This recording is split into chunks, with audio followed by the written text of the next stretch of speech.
A decades-long conflict has been brewing in the Middle East. Groups have formed and fragmented with different ideologies seeking control and power. But who are they and what do they want? Both ISIS and the Taliban want to build a state or caliphate where they can impose their own super strict interpretations of Sharia law, the legal system of Islam. Let's start with the Taliban. It formed in 1994 and is made up of Afghan resistance fighters who fought invading Soviet forces in the 1980s. The main priority is controlling Afghanistan, and the Taliban did that briefly in 1996. The Taliban put strict rules in place, kept women at home, and banned things like TV and music to prevent any Western influence. Now the Taliban is taking control of Afghanistan again, but it's complicated. We've already seen other groups make headlines, like ISIS-K, which killed 13 American service members at Kabul's airport. While the Taliban seeks its own local control over Afghanistan, ISIS and ISIS-K are focused on ridding the entire region of Western influence. ISIS-K is an offshoot of ISIS. The K in its name stands for Khorasan. It's a historical name for a region that covers Pakistan, Iran, Afghanistan, and part of Central Asia.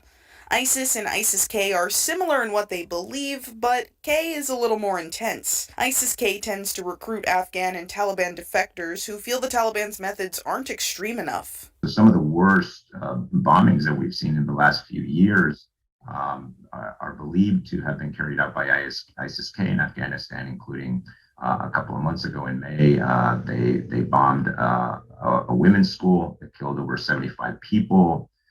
They even bombed a hospital ward. Lastly, there's Al-Qaeda. It believes every Muslim's duty is to fight those who may oppose Islam. Founded in Pakistan by Osama bin Laden, Al-Qaeda is the group responsible for the 9/11 attacks. Nowadays, though, experts believe the terror group is much more fragmented and decentralized, largely due to the U.S. invasion of Afghanistan and killing of bin Laden in Pakistan. And the movements of the fragments that do exist often have little connection with one another. Al Qaeda Central, at least, is very weak compared to its pre 9/11 days.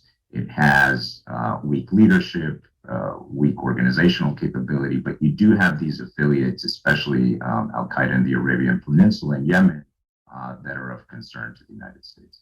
It's unclear how long the Taliban could keep control of Afghanistan.